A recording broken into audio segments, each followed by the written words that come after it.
उपकारं हीयते भृशं प्रसवः कर्मफलस्य भूरिणः अनपायिनि बर्हणं द्विषां न तितिक्षा सममस्ति साधनಂ.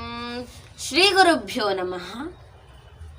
ಇಲ್ಲಿಯವರೆಗೆ ಹಲವಾರು ವಿಷಯಗಳ ಕುರಿತು ತಿಳಿದುಕೊಂಡಿದ್ದೇವೆ, ಅರಿತುಕೊಂಡಿದ್ದೇವೆ, ಚರ್ಚಿಸಿ ಕೂಡ ಇದ್ದೇವೆ. ಇಂದಿನ ವಿಷಯ ಕ್ಷಮೆ. ಕ್ಷಮೆ ಎನ್ನುವುದು ಎಲ್ಲವನ್ನ ಪರಿಹರಿಸುವಂತಹ ಮೂಲ ಔಷಧವಾಗಿದೆ. ಕ್ಷಮೆ ಒಂದು ಕ್ಷಮಾಗುಣ ನಮ್ಮಲ್ಲಿದ್ದರೆ ಯಾವುದೇ ಸಮಸ್ಯೆಯನ್ನ ಪರಿಹರಿಸಲು ಬೇರೆಯವರ ಉಪದೇಶಗಳು ಅನಗತ್ಯವಾಗಿರುತ್ತೆ. ಯಾಕೆ ಅಂತ ಹೇಳಿದ್ರೆ ಸಮಸ್ಯೆಗಳೇ ಬರೋದಿಲ್ಲ. ಕ್ಷಮಾಗುಣ ಹೊಂದಿದ್ರೆ ಸಮಸ್ಯೆಗಳೇ ಬರೋದಿಲ್ಲ. ಕ್ಷಮಾದಾನಂ ಕ್ಷಮಾ ಸತ್ಯಂ ಕ್ಷಮಾ ಯಜ್ಞಾಶ್ಚ ಪುತ್ರಿಕಾಃ ಕ್ಷಮಾ ಯಶಃ ಕ್ಷಮಾ ಧರ್ಮಃ ಕ್ಷಮಯಾ ವಿಶಿಷ್ಟಿತಂ ಜಗತ್. ಇನ್ನೊಮ್ಮೆ ಹೇಳ್ತೇನೆ. ಕ್ಷಮಾದಾನಂ ಕ್ಷಮಾ ಸತ್ಯಂ ಕ್ಷಮಾ ಯಜ್ಞಾಶ್ಚ ಪುತ್ರಿಕಾಃ ಕ್ಷಮಾ ಯಶಃ ಕ್ಷಮಾ ಧರ್ಮಃ ಕ್ಷಮಯಾ ವಿಶಿಷ್ಟಿತಂ ಜಗತ್. ಈ ಒಂದು ಶ್ಲೋಕವು ರಾಮಾಯಣದಲ್ಲಿ ಉಲ್ಲೇಖವಾಗಿದೆ. ಕ್ಷಮಾದಾನಂ ಕ್ಷಮಾ ಸತ್ಯಂ. ಕ್ಷಮೆಯೇ ದಾನವೂ ಆಗಿದೆ, ಕ್ಷಮೆಯೇ ಸತ್ಯವೂ ಆಗಿದೆ. ಕ್ಷಮಾದಾನಂ ಕ್ಷಮಾ ಸತ್ಯಂ ಕ್ಷಮಾ ಯಜ್ಞಾಶ್ಚ ಪುತ್ರಿಕಾಃ. ಹೇ ಪುತ್ರಿಯರೇ, ಕೇಳಿಸಿಕೊಳ್ಳಿ. ಕ್ಷಮೆಯೇ ದಾನವಾಗಿದೆ, ಕ್ಷಮೆಯೇ ಸತ್ಯವಾಗಿದೆ, ಕ್ಷಮೆಯೇ ಯಜ್ಞವೂ ಕೂಡ ಆಗಿದೆ. ಕ್ಷಮಾ ಯಶಃ ಕ್ಷಮಾ ಧರ್ಮಃ. ನಿಮ್ಮ ಯಶಸ್ಸು ಕ್ಷಮೆಯಿಂದ ಕೂಡಿದೆ, ಹಾಗೆಯೇ ಕ್ಷಮಾ ಧರ್ಮಃ, ನಿಮ್ಮ ಧರ್ಮವು ಕ್ಷಮೆಯೇ ಆಗಿದೆ. ಅದಕ್ಕೋಸ್ಕರ ಈ ಒಂದು ಜಗತ್ತಿನಲ್ಲಿ ವಿಶಿಷ್ಟವಾದದ್ದು ಕ್ಷಮ ಅಂತ ಹೇಳ್ತಾರೆ. ರಾಮಾಯಣದಲ್ಲಿ ಈ ಶ್ಲೋಕ ಉಲ್ಲೇಖವಾಗಿದೆ. ನೋಡಿ, ಕ್ಷಮೆಯೇ ಎಲ್ಲವೂ ಆಗಿರೋದ್ರಿಂದ ಕ್ಷಮೆಯಿಂದ ಯಾವುದೇ ಸಮಸ್ಯೆ ಬರಲು ಅಸಾಧ್ಯ. ಅದಕ್ಕೆ ಕ್ಷಮೆ ಹೆಚ್ಚಿರಬೇಕು. ಯಾವಾಗ ಕ್ಷಮಾಗುಣ ನಮ್ಮಲ್ಲಿ ಕಡಿಮೆ ಇರುತ್ತೋ ಅಲ್ಲಿ ಸಮಸ್ಯೆಗಳ ಸರಮಾಲೆ ಹೆಚ್ಚಾಗಿರುತ್ತೆ. ನೋಡಿ, ನಾವು ತಿಳ್ಕೊಂಡಿದ್ದೇವೆ ಕ್ಷಮಾಗುಣವೇ ಎಲ್ಲದಕ್ಕೂ ಶ್ರೇಷ್ಠ ಗುಣ ಅಂತ. ಇನ್ನೊಂದು ಗಾದೆ ಮಾತು ಕೂಡ ಇದೆ. ಕ್ಷಮೆಯೇ ಎಲ್ಲ ಸಂತೋಷದ ಕೀಲಿ ಕೈ. ಹೇಗೆ ನಾವು ಮನೆಯ ಬಾಗಿಲು ತೆರೆಯುವುದಕ್ಕೆ ಕೀಯನ್ನ ಬಳಸಿ, ಬೀಗವನ್ನ ಬಳಸಿ ಬಾಗಿಲನ್ನ ತೆರೀಬೇಕೋ, ಹಾಗೆ ನಮ್ಮ ಸಂತೋಷ ಎಂಬ ಬಾಗಿಲಿಗೆ ಕ್ಷಮೆ ಎಂಬುದೇ ಕೀಲಿ ಕೈ ಆಗಿರುತ್ತೆ ಅಂತ ಗಾದೆ ಮಾತು ಹೇಳುತ್ತೆ. ಯಾವುದೋ ಒಂದು ತಪ್ಪು, ಯಾವುದೇ ರೀತಿಯಾದಂಥ ತಪ್ಪು ಮಾಡಿರಲಿ, ಆದರೆ ಕ್ಷಮೆಯನ್ನ ಕೇಳಿದರೆ, ಕ್ಷಮೆಯನ್ನ ನೀಡಿದರೆ ಆ ಒಂದು ಸಮಸ್ಯೆ ಸಂಪೂರ್ಣವಾಗಿ ಪರಿಹಾರವಾದಂತೆ ಅರ್ಥ. ಹಾಗಾದ್ರೆ ಯಾರ್ಯಾರನ್ನ ಕ್ಷಮಿಸಬೇಕು ಅಂದ್ರೆ, ಈ ಜಗತ್ತಿನಲ್ಲಿ ಎಲ್ಲರನ್ನು ಕೂಡ ಕ್ಷಮಿಸಬಹುದು, ಆದರೆ ನಂಬಿಕೆ ದ್ರೋಹ ಮಾಡಿದವರನ್ನ ಮಾತ್ರ ಕ್ಷಮಿಸಬಾರದು. ಯಾಕೆ ಅಂತ ಹೇಳಿದ್ರೆ, ಕ್ಷಮಿಸಿದ್ರೆ ಪುನಃ ಅದೇ ತಪ್ಪನ್ನ ಮಾಡ್ತಾರೆ. ನಂಬಿಕೆ ದ್ರೋಹವನ್ನ ಮಾಡುವ ಬೆನ್ನಿಗೆ ಚೂರಿ ಹಾಕುವವರು, ಅವರನ್ನ ಮಾತ್ರ ಕ್ಷಮಿಸಬಾರ್ದು ಅಂತ ನನ್ನ ಅಭಿಪ್ರಾಯ. ಮುಂದೆ ಕ್ಷಮೆ, ನಾವು ಆಗ್ಲಿಂದ ಹೇಳ್ತಾ ಇದ್ದೀವಿ ಕ್ಷಮೆಯಿಂದ ಎಲ್ಲವೂ ಸಾಧ್ಯ ಅಂತ. ಅದಕ್ಕೆ ಒಂದು ಕಥೆಯನ್ನ ನೋಡೋಣ. ಮೊದಲು ಕ್ಷಮೆಯಿಂದ ಏನು ಪ್ರಯೋಜನ, ಈ ಒಂದು ವಿಷಯಕ್ಕೆ ಒಂದು ಕಥೆಯನ್ನ ನೋಡೋಣ. ಒಂದು ಊರಿನಲ್ಲಿ ಒಂದು ಶಾಲೆ, ಸರ್ಕಾರಿ ಶಾಲೆ, ಸರ್ಕಾರಿ ಕಿರಿಯ ಪ್ರಾಥಮಿಕ ಶಾಲೆ. ಅದು ಒಂದು 10 ವಿದ್ಯಾರ್ಥಿಗಳು ಅಲ್ಲಿ ವ್ಯಾಸಂಗವನ್ನ ಮಾಡ್ತಾ ಇರ್ತಾರೆ. ಒಂದು ದಿನ ಸುನೀತಾ ಎಂಬುವ ಕನ್ನಡ ಶಿಕ್ಷಕರು ಹೊಸದಾಗಿ ಆ ಶಾಲೆಗೆ ಸೇರ್ಕೋತಾರೆ. ಮೊದಲ ದಿನದ ಮೊದಲ ಪಾಠ ಆರಂಭ ಮಾಡುವುದಕ್ಕಿಂತ ಮುಂಚೆ ವಿದ್ಯಾರ್ಥಿಗಳ ಪರಿಚಯವನ್ನ ಮಾಡಿಕೊಂಡು, ವಿದ್ಯಾರ್ಥಿಗಳು ಯಾವ ಯಾವ ತರಗತಿಯಲ್ಲಿದ್ದಾರೆ ಕೇಳಿಕೊಂಡು, ತನ್ನ ಪರಿಚಯವನ್ನ ತಾನೇ ಮಾಡಿಕೊಂಡು, ಮೊದಲು ಸುನೀತಾ ಎನ್ನುವ ಶಿಕ್ಷಕಿ ಮಕ್ಕಳಿಗೆ ಒಂದು ಚಟುವಟಿಕೆಯನ್ನ ಕೊಡ್ತಾಳೆ. ಯಾವ ಚಟುವಟಿಕೆ ಅಂತ ಈಗ ನೋಡೋಣ. ಮಕ್ಕಳೇ, ನಾನು ನಿಮಗೆ ಒಂದು ಚಟುವಟಿಕೆಯನ್ನ ಕೊಡ್ತೇನೆ. ನಿಮ್ಮ ಜೀವನದಲ್ಲಿ ಕ್ಷಮಿಸಲು ಆಗದೇ ಇರುವವರು, ದ್ವೇಷಿಗಳು ಹಾಗೂ ಅವರನ್ನ ನೋಡಿದರೆ ನಿಮಗೆ ಕೋಪವು ಉಲ್ಬಣವಾಗುವಂತಹ ವ್ಯಕ್ತಿಗಳು ಎಷ್ಟಿದ್ದಾರೆ ಮೊದಲು ಎಣಿಸಿ ಅಂತ ಚಟುವಟಿಕೆಯನ್ನ ಕೊಡ್ತಾರೆ. ಎಲ್ಲರೂ ಒಂದು 5, ಒಂದು 10 ಹೀಗೆ ಸಂಖ್ಯೆಯನ್ನ ಹೇಳ್ತಾರೆ. ನಂತರ ಸುನೀತಾ ಎಂಬ ಶಿಕ್ಷಕಿ ಏನ್ ಮಾಡ್ತಾಳೆ ಅಂತ ಹೇಳಿದ್ರೆ, ನಿಮಗೆ ಎಷ್ಟು ಜನ ದ್ವೇಷಿಗಳಿದ್ದಾರೋ, ಎಷ್ಟು ಜನ ನಿನ್ನ ತಪ್ಪುಗಳಿಗೆ ಕ್ಷಮಿಸಲಾರವರಿದ್ದಾರೋ, ಎಷ್ಟು ಜನ ನೀನು ಅವರನ್ನು ಕ್ಷಮಿಸಲಾರದೆ ಇರುವವರಿದ್ದಾರೋ ಅಷ್ಟು ಎಣಿಕೆ ಮಾಡಿ ಆಗಿದೆ. ಅಷ್ಟು ಟೊಮೊಟೊಗಳನ್ನ ನೀನು ಖರೀದಿಸು ಅಥವಾ ನೀವು ಖರೀದಿಸಿ ಅಂತ ಹೇಳ್ತಾಳೆ.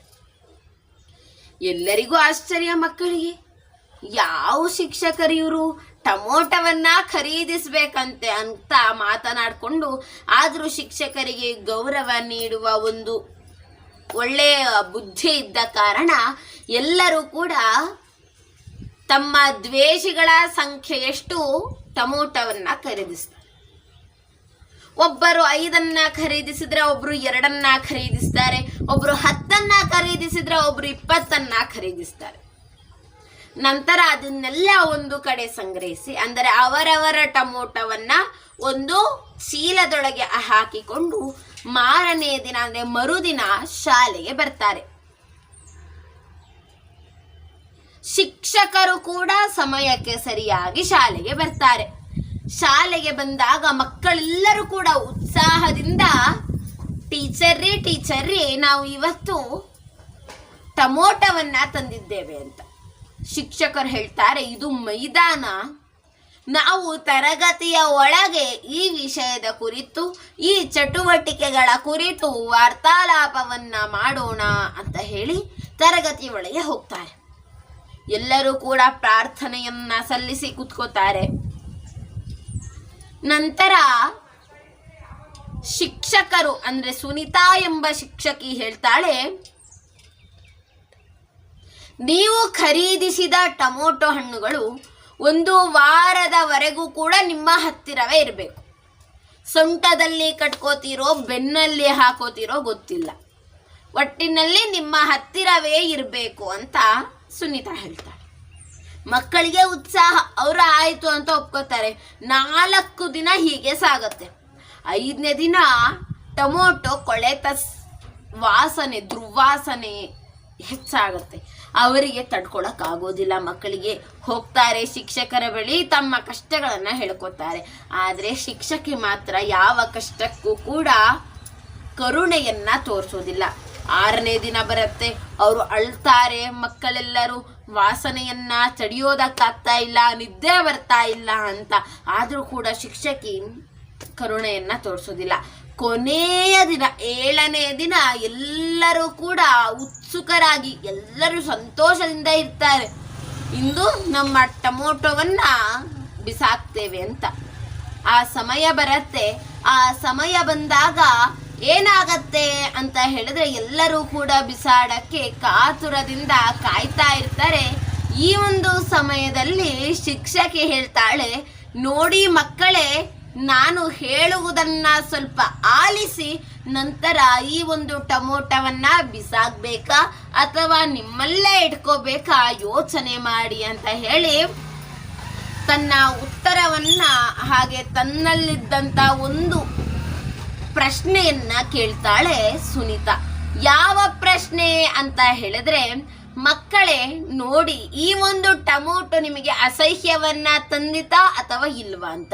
ಮಕ್ಕಳೆಲ್ಲರೂ 5 ದಿನವಾದ ಮೇಲೆ ಈ ಒಂದು ಟೊಮೊಟೊವನ್ನ ಹಿಡಿದುಕೊಳ್ಳಲು ಕೂಡ ಅಸಹ್ಯವಾಯಿತು ಶಿಕ್ಷಕರೇ ಅಂತ ಉತ್ತರ ಕೊಡ್ತಾರೆ. ಹಾಗೆ ಸ್ನೇಹಿತರೆ, ನೀವು ದ್ವೇಷಿಗಳನ್ನ, ಕೋಪ ಮಾಡಿಕೊಂಡವರನ್ನ ನೀವು ಲೆಕ್ಕ ಮಾಡಿ ಅಷ್ಟು ಟೊಮೊಟೊವನ್ನ ಖರೀದಿಸಿದ್ದೀರಿ. ಆ ಒಂದು ಟೊಮೊಟೊ 5 ದಿನದವರೆಗೆ ಬಾಳಿಕೆ ಬಂತು, 6ನೇ ದಿನಕ್ಕೆ ಅದು ಕೊಳೆತು ಹೋಯಿತು. ಹಾಗೆ ಮಕ್ಕಳೇ ನೋಡಿ, ನೀವು ದ್ವೇಷಿಗಳನ್ನ ಇಟ್ಟುಕೊಂಡಷ್ಟು, ನಿಮಗೆ ಆಗದವರನ್ನ ಇಟ್ಟುಕೊಂಡಷ್ಟು ನಿಮಗೆ ತೊಂದರೆ. ಆ ಟೊಮೊಟೊದ ವಾಸನೆಯಿಂದ ನೀವು ನಿದ್ದೆ ಮಾಡಲು ಸಾಧ್ಯವಾಗಲಿಲ್ಲ. ಹಾಗೆ ನಿಮಗೆ ಹೆಚ್ಚು ಹೆಚ್ಚು ದ್ವೇಷಿಗಳು ಹೆಚ್ಚಾದಂತೆ ನಿಮ್ಮ ಎಲ್ಲ ಸಂತೋಷವೂ ಕೂಡ ನಾಶ ಆಗ್ತಾ ಬರುತ್ತೆ. ನಿಮ್ಮಲ್ಲಿ ನಿಮಗೆ ಇದ್ದಂತಹ ಎಲ್ಲ ದ್ವೇಷಿಗಳನ್ನ, ಎಲ್ಲ ತಪ್ಪಿತಸ್ಥರನ್ನ ಹಿಂದೆ ಕ್ಷಮಿಸಿ ಆರಾಮಾಗಿರಿ ಅಂತ ಸುನೀತಾ ಹೇಳ್ತಾಳೆ. ಅಂದೇ ಮಕ್ಕಳಿಗೆಲ್ಲರಿಗೂ ಅರಿವಾಗತ್ತೆ ಕ್ಷಮಾಗುಣವೇ ಶ್ರೇಷ್ಠ ಗುಣ ಅಂತ. ನೋಡಿ, ನಮ್ಮ ಜೀವನದಲ್ಲಿ ಹಾಗೆ ಆಗ್ಬೋದು. ಅನೇಕರಿರಬಹುದು ನಮ್ಮ ಜೀವನದಲ್ಲಿ ನಮಗೆ ಆಗದೇ ಇರುವವರು, ನಮ್ಮ ತಪ್ಪನ್ನು ಪದೇ ಪದೇ ಕಂಡು ಹಿಡಿಯುವವರು, ನಮ್ಮನ್ನ ದ್ವೇಷಿಸುವವರು, ನಾವು ಅವರನ್ನ ದ್ವೇಷಿಸ್ತೇವೆ. ಈ ರೀತಿಯಾದಂಥ ಜನರು ಹೆಚ್ಚಾಗಿ ಇರಬಹುದು. ಆದರೆ ಅದಕ್ಕೆಲ್ಲ ಔಷಧ ಅಂತ ಹೇಳಿದ್ರೆ ಕ್ಷಮೆ. ಹಾಗಾದರೆ ಕ್ಷಮೆ ಎಂದರೇನು ಅಂತ ನೋಡೋಣ. ಕ್ಷಮೆ ಎಂದರೆ ಕಲ್ಲನ್ನ ಬಿಸಿಡುವ ಹಣ್ಣು ಕೆಳಗೆ ಬೀಳುವುದು ಎಂದರ್ಥ. ಇದು ಯಾರಿಗೂ ಕೂಡ ಅರ್ಥ ಆಗೋದಿಲ್ಲ, ಬಿಡಿಸಿ ಹೇಳೋಣ. ಪರೋಪಕಾರಾಯ ಫಲಂತೆ ವೃಕ್ಷಾಃ ಅಂತ ಒಂದು ವಾಕ್ಯವನ್ನ ಪದೇ ಪದೇ ಕೇಳಿದ್ದೇವೆ. ಈಗ ಒಂದು ಮರ, ಆ ಮರದಲ್ಲಿ ಒಂದು ಮಾವಿನ ಹಣ್ಣಿದೆ. ಆ ಮಾವಿನ ಹಣ್ಣು ಕಂಡ್ರೆ ನಮಗೆಲ್ಲರಿಗೂ ತುಂಬಾ ಇಷ್ಟ. ಆದರೆ ನಮ್ಮ ಕೈಗೆ ಅದು ಸಿಗೋದಿಲ್ಲ. ನಾವೇನ್ ಮಾಡ್ತೇವೆ? ಕಲ್ಲನ್ನ ಬಿಸಾಕ್ತೇವೆ. ಅದು ಒಂದೇ ಬಾರಿ ಗುರಿಯನ್ನ ತಲುಪತ್ತೆ ಅಂತ ಇಲ್ಲ. ಒಂದು ಬಾರಿ ಅದು ಮರಕ್ಕೆ ಹೋಗಿ ತಗಲಬಹುದು, ಒಂದು ಬಾರಿ ರೆಂಬೆಗೆ ಹೋಗಿ ತಗಲಬಹುದು. ಹೀಗೆ ಮರದ ವಿವಿಧ ಭಾಗಗಳಿಗೆ ನೋವಾಗಬಹುದು. ಒಂದು ಬಾರಿ ಮಾವಿನ ಹಣ್ಣಿನ ಬುಡಕ್ಕೆ ಹೋಗಿ ತಗಲದೆ ಮಧ್ಯಕ್ಕೆ ಹೋಗಿ ಮಾವಿನ ಹಣ್ಣು ಕೂಡ ಹಾನಿಗೆ ಒಳಗಾಗ್ಬೋದು. ಕೊನೆಗೆ ಗುರಿ ಸರಿಯಾದಾಗ ಮಾವಿನ ಹಣ್ಣು ಬೀಳತ್ತೆ. ಯಾಕೆ ಅಂತ ಹೇಳಿದ್ರೆ, ಮಾವಿನ ಹಣ್ಣಿನಲ್ಲಿ ಕ್ಷಮೆಯ ಗುಣ ಇದೆ ಅಂತ ನಾವು ಭಾವಿಸಬೇಕು. ಕ್ಷಮೆ ಎಂಬುದು ಇಲ್ಲದಿದ್ದರೆ ನಾವು ಕೊಟ್ಟಂತಹ ಪೆಟ್ಟುಗಳಿಗೆ ಮರ ದ್ವೇಷವನ್ನ ತೀರಿಸ್ಕೋಬೋದಿತ್ತು. ಆದರೆ ಯಾವುದನ್ನೂ ತೀರಿಸಿಕೊಳ್ಳದೆ ಆ ಒಂದು ಮರ ಕ್ಷಮೆಯಿಂದ ಮಾನವನ ಹೊಟ್ಟೆಯನ್ನ ತುಂಬಿಸುತ್ತೆ. ಪ್ರಕೃತಿಯಿಂದ ಕಲಿಯುವುದು ಎಲ್ಲ ಇದೆ ಅಂತ ಹೇಳಾದ್ಮೇಲೆ ಇದು ಕೂಡ ಪ್ರಕೃತಿಯಿಂದ ಕಲಿಯುವ ಒಂದು ದೊಡ್ಡ ಪಾಠವೇ ಸರಿ. ನೋಡಿ, ಆ ರೀತಿಯಾಗಿ ಎಷ್ಟೋ ಜನ ಮರಕ್ಕೆ ಪೆಟ್ಟನ್ನ ಮಾಡಿದ್ರು ಕೂಡ ಮರ ಕ್ಷಮೆಯನ್ನ ನೀಡತ್ತೆ. ಹಾಗೆ ನಾವು ಕೂಡ ಮರಗಳಂತೆ ಆಗ್ಬೇಕು. ಎಷ್ಟೇ ಜನ ನಮ್ಮನ್ನ ಹಿಂಸೆ ಮಾಡಲಿ ಅಥವಾ ಕಷ್ಟವನ್ನ ಕೊಡಲಿ, ನಾವು ಅವರನ್ನ ಕ್ಷಮಿಸಿದ್ರೆ ಯಾವುದೇ ಸಂಬಂಧಗಳು ಮುರಿದು ಹೋಗುವಂತಹ ಪರಿಸ್ಥಿತಿ ಬರೋದಿಲ್ಲ. ಹಾಗಾದ್ರೆ ಒಬ್ಬರನ್ನ ಎಷ್ಟು ಬಾರಿ ಕ್ಷಮಿಸಬೇಕು ಅನ್ನುವ ಪ್ರಶ್ನೆ ಹುಟ್ಟತ್ತೆ. ಅದಕ್ಕೆ ಗ್ರಂಥವು ಹೇಳತ್ತೆ, ಒಬ್ಬ ವ್ಯಕ್ತಿಯನ್ನ ಒಂದು ಬಾರಿ ಕ್ಷಮಿಸಿದರೆ ಅದು ಕ್ಷಮಿಸುವವನ ಬುದ್ಧಿವಂತ ಲಕ್ಷಣ. ಅದೇ ವ್ಯಕ್ತಿ 2ನೇ ಬಾರಿ ತಪ್ಪು ಮಾಡಿದಾಗ ಕ್ಷಮಿಸುವವನು ಎರಡನೇ ಬಾರಿ ಕ್ಷಮಿಸಿದಾಗ ಕ್ಷಮಿಸುವವನು ದಯಾಳು ಅನಿಸ್ಕೋತಾನೆ. ಮೂರನೇ ಬಾರಿ ತಪ್ಪು ಮಾಡಿದವನೇ ತಪ್ಪನ್ನ ಮಾಡಿದಾಗ ಕ್ಷಮಿಸುವವನು ಕ್ಷಮಿಸಿದರೆ ಅವನನ್ನ ಮೂರ್ಖ ಅಂತ ಕರೀತಾರೆ. ಮೊದಲೇ ಹೇಳಿದಂತೆ ಅತಿಯಾದರೆ ಅಮೃತವು ವಿಷ ಎಂಬಂತೆ ಕ್ಷಮೆಯನ್ನು ಕೂಡ ಹೆಚ್ಚಾಗಿ ಕೊಡಬಾರದು. ಕ್ಷಮೆಯನ್ನ ಕೊಟ್ಟಷ್ಟು ಅವರು ಹಾಳಾಗ್ತಾ ಬರ್ತಾರೆ. ಹಾಗಾದ್ರೆ ಕ್ಷಮೆಯನ್ನೇ ಕೊಡಬಾರದು ಅಂತಲೂ ಅಲ್ಲ. 2 ಬಾರಿ ಕ್ಷಮೆಯನ್ನ ಕೊಡುವ ಅರ್ಹತೆ ಎಲ್ಲರಿಗೂ ಕೂಡ ಇದ್ದೇ ಇದೆ. ಯಾಕಂತ ಹೇಳಿದ್ರೆ ಯಾರು ಕೂಡ ಹುಟ್ಟಿದ ತಕ್ಷಣ ಎಲ್ಲರೂ ಕೂಡ 100% ಯಾರು ಕೂಡ ಕಲ್ತಿರೋದಿಲ್ಲ.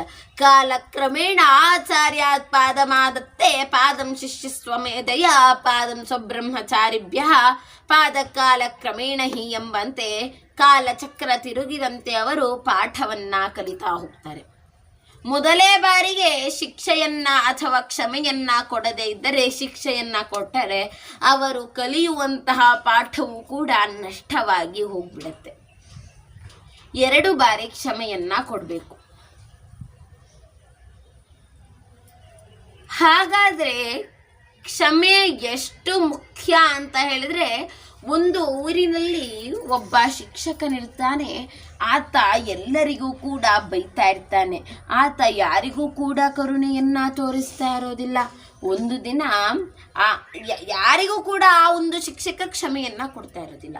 ಒಂದು ದಿನ ಆತ ಶಿಕ್ಷಕ ವೃತ್ತಿಯಲ್ಲಿ ಒಂದು ತಪ್ಪನ್ನ ಮಾಡ್ತಾನೆ. ಏನು ಆ ತಪ್ಪು ಅಂತ ಹೇಳಿದ್ರೆ, ಮಕ್ಕಳಿಗೆ ತಪ್ಪನ್ನ ಹೇಳಿಕೊಡ್ತಾನೆ. ಹಾರುವ ಹಕ್ಕಿ ಎಂದು ಹೇಳಿಕೊಡುವ ಬದಲು ಅಕ್ಕಿ ಹಾರುತ್ತಿದೆ ಅಂತ ಹೇಳಿಕೊಟ್ಬಿಡ್ತಾನೆ. ಈ ಒಂದು ವಿಷಯವನ್ನ ತೆಗೆದುಕೊಂಡು ಶಾಲೆಯ ಮಕ್ಕಳು ಪ್ರಾಂಶುಪಾಲರಿಗೆ ದೂರನ್ನ ಕೊಡ್ತಾರೆ. ಆಗ ಪ್ರಾಂಶುಪಾಲರು ಶಿಕ್ಷಕರನ್ನ ಕರೆದು ಸ್ವಲ್ಪ ಬುದ್ಧಿವಾದವನ್ನ ಹೇಳಿ, ನೋಡಿ ಶಿಕ್ಷಕರೇ, ಮೊದಲ ಬಾರಿ ನೀವು ಈ ರೀತಿಯಾದಂತಹ ತಪ್ಪನ್ನ ಮಾಡಿದ್ದೀರಾ ಎಂಬುವ ಕಾರಣಕ್ಕಾಗಿ ನಾನು ಕ್ಷಮಿಸ್ತಾ ಇದ್ದೇನೆ. ಇನ್ನೊಂದು ಬಾರಿ ಮಾಡಿದರೆ ಶಾಲೆಯಿಂದ ನಿಮ್ಮನ್ನ ದೂರ ಮಾಡಬೇಕಾಗತ್ತೆ, ಶಾಲೆಯಿಂದ ಕಳಿಸ್ಬೇಕಾಗತ್ತೆ ಅಂತ. ಆತ ಶಿಕ್ಷಕ ಬಲು ಬಡವ. ಆತನಿಗೆ ಒಂದು ಕೆಲಸದ ಮಹತ್ವ ತಿಳಿದಿರುತ್ತೆ. ಅದಕ್ಕೋಸ್ಕರ ಅವನು ಇನ್ನು ಮುಂದೆ ಆ ತಪ್ಪನ್ನ ಮಾಡೋದಿಲ್ಲ. ಆ ಒಂದು ಘಟನೆಯಿಂದ ಆತ ಕಲ್ತ್ಕೋತಾನೆ, ನಾನು ಯಾವುದೇ ಮಕ್ಕಳಿಗೆ ಕ್ಷಮೆಯನ್ನ ನೀಡಲಿಲ್ಲ, ಎಲ್ಲರಿಗೂ ಕೂಡ ಶಿಕ್ಷಿಸುತ್ತಾ ಬಂದೆ. ಅದೇ ಪರಿಸ್ಥಿತಿ ನನಗೂ ಆಗಿದ್ದರೆ ಇಂದು ನಾನು ಶಾಲೆಯನ್ನ ಬಿಟ್ಟು ಭಿಕ್ಷೆ ಬೇಡಲು ಹೋಗಬೇಕಾಗಿತ್ತು. ಆ ದೊಡ್ಡ ಮನಸ್ಸುಳ್ಳಂತ ಪ್ರಾಂಶುಪಾಲರು ನನ್ನನ್ನ ಕ್ಷಮಿಸಿದ ಕಾರಣ ಇಂದು ನಾನು ಶಿಕ್ಷಕ ವೃತ್ತಿಯಲ್ಲಿದ್ದೇನೆ ಅಂತ ನೆನೆಸ್ಕೋತಾನೆ. ಕ್ಷಮಾ ಗುಣವನ್ನ ಹೆಚ್ಚಿಸ್ಕೋತಾನೆ. ನೋಡಿ, ಕ್ಷಮೆಯಿಂದ ಒಬ್ಬರ ಕೆಲಸ ಉಳಿಯುತ್ತೆ. ಅದಕ್ಕೋಸ್ಕರ ನಾವು ಕ್ಷಮೆಯನ್ನ ವರ್ಧಿಸ್ಕೊಳ್ಬೇಕು. ಕ್ಷಮೆಯನ್ನ ನೀಡುವಂತಹ ಗುಣ ನಮ್ಮಲ್ಲಿರ್ಬೇಕು. ಯಾಕೆ ಅಂತ ಹೇಳಿದ್ರೆ, ನಾವು ತಪ್ಪು ಮಾಡಿದಾಗ ನಮ್ಮನ್ನ ಕ್ಷಮಿಸಿದವರು ಹಲವರಿರ್ತಾರೆ. ನಾವು ಕೂಡ ಬೇರೆಯವರನ್ನ ಕ್ಷಮಿಸಬೇಕು. ಆ ಕ್ಷಮೆಯಿಂದ ಪರಿವರ್ತನೆ ಕೂಡ ಆಗಬಹುದು. ಒಬ್ಬರ ಜೀವನ ಪರಿವರ್ತನೆ ಆಗಬಹುದು. ಇದಕ್ಕೆ ಒಂದು ಕಥೆಯನ್ನ ನಾವು ಮೊದಲೇ ಕೇಳಿದ್ದೇವೆ. ವಾಲ್ಮೀಕಿಯ ದೆಸೆಯಿಂದ ಅವನು ಕೇಡಿಯಾಗಿದ್ದವನು ಆದರ್ಶ ವ್ಯಕ್ತಿಯಾದ. ಆ ಒಂದು ಕಥೆಯನ್ನ ಕೇಳಿದ್ದೇವೆ. ಅದನ್ನ ಮೆಲುಕು ಹಾಕೋಣ. ಆತ ಚಿಕ್ಕ ವಯಸ್ಸಿನಲ್ಲಿ ಕೇಡಿಯಾಗಿ 12 ದೂರುಗಳಿಂದ ಆತ ಜೈಲಿಗೆ ಹೋಗ್ತಾನೆ. ಆ ಜೈಲಿಗೆ ಬಂದಂತ ಒಬ್ಬಳು ಹೆಂಗಸು ಆತನಿಗೆ ಒಂದು ಅವಕಾಶವನ್ನ ನೀಡೋಣ, ಆತನನ್ನ ನಾವು ವಾಲ್ಮೀಕಿಯ ಪಾತ್ರಕ್ಕೆ ಸೇರಿಸಿಕೊಳ್ಳೋಣ ಎಂದು ನಿರ್ಧಾರ ಮಾಡಿ ಜೈಲಿನ ಅಧಿಕಾರಿಗೆ ಕೇಳ್ತಾರೆ.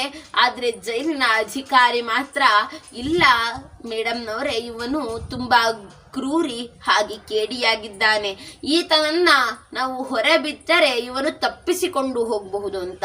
ಆಗ ಬಂದಂತ ಈ ಹೆಂಗಸು ಹೇಳ್ತಾಳೆ, ಈ ಒಂದು ಬಾರಿ ಕ್ಷಮೆಯನ್ನ ನೀಡಿ ನೀವು ಈತನನ್ನ ಹೊರಬಿಡಿ, ಪುನಃ ಆಚೆಗೆ ಬರ್ತಾನೆ ಅಂತ. ಆದ್ರೆ ಅಧಿಕಾರಿಗಳು ಮಾತ್ರ ಬಿಡೋದಿಲ್ಲ. ಆಗ ಹೆಂಗಸೆ ಆತನಿಗೆ ಕರೆದು ಹೇಳ್ತಾಳೆ, ನೋಡಪ್ಪ, ನಾನು ಈ ಒಂದು ಬಾರಿ ನಿನ್ನ ಹೊಣೆಯನ್ನ ಹೊತ್ತಿದ್ದೇನೆ, ನಿನಗೆ ನಾನು ಕ್ಷಮೆಯನ್ನ ಕೊಟ್ಟು ಜೈಲಿನಿಂದ ಹೊರಗೆ ಕರೆದುಕೊಂಡು ಹೋಗ್ತಾ ಇದ್ದೇನೆ.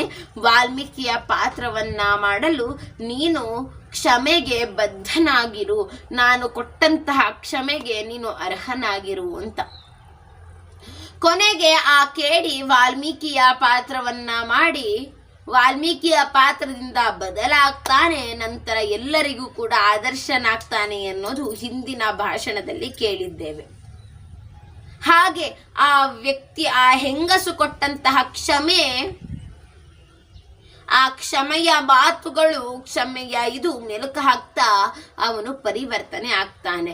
ಹಾಗೆ ನಮ್ಮ ಕ್ಷಮೆಯಿಂದಲೂ ಕೂಡ ಅನೇಕರು ಪರಿವರ್ತನೆ ಆಗಬಹುದು. ಆ ಕ್ಷಮೆಯೇ ಮೂಲ ಆಗಿರುತ್ತೆ. ಕ್ಷಮೆ ಅನ್ನೋದು, ಕ್ಷಮೆ ಕೇಳುವುದರಿಂದ ಯಾವುದೇ ರೀತಿಯಾದಂತಹ ನೋವುಗಳು ಆಗೋದಿಲ್ಲ.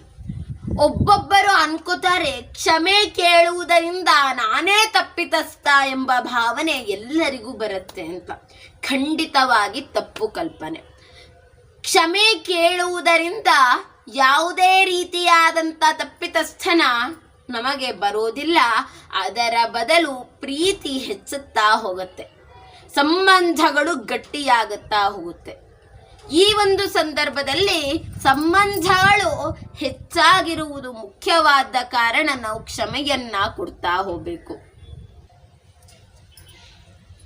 ನಾವು ಕ್ಷಮೆಯನ್ನ ನೀಡದೇ ಇದ್ದರೆ ನಮ್ಮನ್ನು ಕ್ಷಮಿಸುವವರು ಯಾರು ಇರುವುದಿಲ್ಲ. ಹಾಗಾದ್ರೆ ನಾವು ತಪ್ಪನ್ನೇ ಮಾಡೋದಿಲ್ವಾ? ಎಷ್ಟು ತಪ್ಪುಗಳನ್ನ ಮಾಡಿದ್ದೇವೆ, ಅದಕ್ಕೆಲ್ಲ ಕ್ಷಮೆಯನ್ನ ನೀಡುವವರು ಇದ್ದೇ ಇದ್ದಾರೆ. ಹಾಗಾದ್ರೆ ನಾವು ತಪ್ಪುಗಳನ್ನೇ ಮಾಡಲ್ಲ ಅಂತ ಹೇಳುವವರು ಇದ್ದರೆ,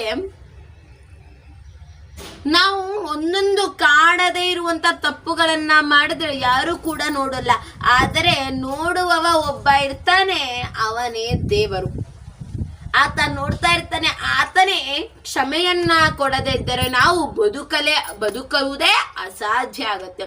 ದೇವರ ಕ್ಷಮೆಯಿಂದ ನಾವು ಮಾಡಿದಂತ ತಪ್ಪಿಗೆ ದೇವರು ಕ್ಷಮೆಯನ್ನ ಕೊಡ್ತಾನೆ ಅಂತ ಹೇಳಿದ್ರೆ ನಾವು ಕೂಡ ಕ್ಷಮೆಯನ್ನ ಕೊಡ್ಲೇಬೇಕು. ಯಾಕೆ ಅಂತ ಹೇಳಿದ್ರೆ ದೇವರು ನಡೆಸಿದಂತ ಹಾದಿಯಲ್ಲಿ ನಡೆತಿರುವವರು ನಾವುಗಳು. ಎಷ್ಟು ಬೇಕೋ ಅಷ್ಟು ಕ್ಷಮೆಯನ್ನ ಕೊಡಬೇಕು, ಅತಿಯಾದ ಕ್ಷಮೆ ಬೇಡ. ಹಾಗೆ ಕ್ಷಮೆ ಕೊಡುವುದರಿಂದ ಯಾವುದೇ ರೀತಿಯಾದಂಥ ಅನಾಹುತಗಳು ಆಗುತ್ತೆ ಎನ್ನುವುದರಲ್ಲಿ ಹೇಳುವುದಕ್ಕೆ ಆಗೋದಿಲ್ಲ. ಕೆಲವೊಂದು ಬಾರಿ ಕ್ಷಮೆಯನ್ನ ನೀಡಿದ್ರೆ ಅದು ಅನಾಹುತ ಆಗಬಹುದು. ಆದರೆ ನಾವು ಯೋಚಿಸಬೇಕು ಯಾರಿಗೆ ಯಾವ ರೀತಿಯಾದಂತಹ ಕ್ಷಮೆಯನ್ನ ಕೊಡಬೇಕು ಅನ್ನೋದು. ಗೊತ್ತಿಲ್ಲದೆ ಎಲ್ಲರಿಗೂ ಕ್ಷಮೆಯನ್ನ ಕೊಡುವುದಕ್ಕೆ ಆಗೋದಿಲ್ಲ. ಕೆಲವರಿಗೆ ಸ್ವಲ್ಪ ಒಂದು ಬಾರಿ ಕ್ಷಮೆಯನ್ನ ಕೊಟ್ಟರೆ ಕೆಲವರಿಗೆ 2 ಬಾರಿ ಕ್ಷಮೆಯನ್ನ ನೀಡುವಂತ ಪರಿಸ್ಥಿತಿ ಬರುತ್ತೆ. ಯಾಕಂತ ಹೇಳಿದ್ರೆ ಎಲ್ಲರ ಮನಸ್ಸು ಒಂದೇ ರೀತಿಯಾಗಿರೋದಿಲ್ಲ. ಕೆಲವರ ಗುಣವನ್ನ ತಿಳಿದುಕೊಂಡು ಅವರವರ ಭಾವಕ್ಕೆ ಅವರವರ ಭಕುತಿಗೆ ನೋಡಿಕೊಂಡು ನಾವು ಹಾಗೆ ನಮ್ಮ ತಪ್ಪನ್ನು ಬೇರೆಯವರು ಕ್ಷಮಿಸುವ ಹಾಗೆ ನಾವು ಕೂಡ ಬೇರೆಯವರ ತಪ್ಪನ್ನ ಕ್ಷಮಿಸುವ ಗುಣವನ್ನ ಇಟ್ಟುಕೊಂಡು ಕ್ಷಮಾ ಗುಣವೆಂಬ ಮೌಲ್ಯಯುತವಾದಂತಹ ಬೆಲೆಯುಳ್ಳಂತಹ ಗುಣವನ್ನ ಇಟ್ಟುಕೊಂಡು ಎಲ್ಲರನ್ನ ಕ್ಷಮಿಸುತ್ತಾ ನಾವು ಕೂಡ ತಪ್ಪನ್ನ ಮಾಡಿದಾಗ ಬೇರೆಯವರು ಕ್ಷಮಿಸುವಂತಹ ಗುಣವು ನಮಗೂ ಕೂಡ ಬರಲಿ ಎಂದು ಅಂತ ಹೇಳಿದ್ರೆ, ಬೇರೆಯವರು ತಪ್ಪು ಮಾಡಿದಾಗ ನಮ್ಮನ್ನು ಕ್ಷಮಿಸಲಿ, ನಾವು ಬೇರೆಯವರು ತಪ್ಪು ಮಾಡಿದಾಗ ನಾವು ಕ್ಷಮಿಸುತ್ತೇವೆ ಎಂಬ ಸೂತ್ರವನ್ನ ಇಟ್ಟುಕೊಂಡು ನಾವು ಬದುಕೋಣ, ಬಾಳೋಣ ಅಂತ ಹೇಳ್ತಾ ನನ್ನ ಮಾತಿಗೆ ಪೂರ್ಣ ವಿರಾಮವನ್ನ ಕೊಡ್ತೇನೆ. ಧನ್ಯವಾದಗಳು.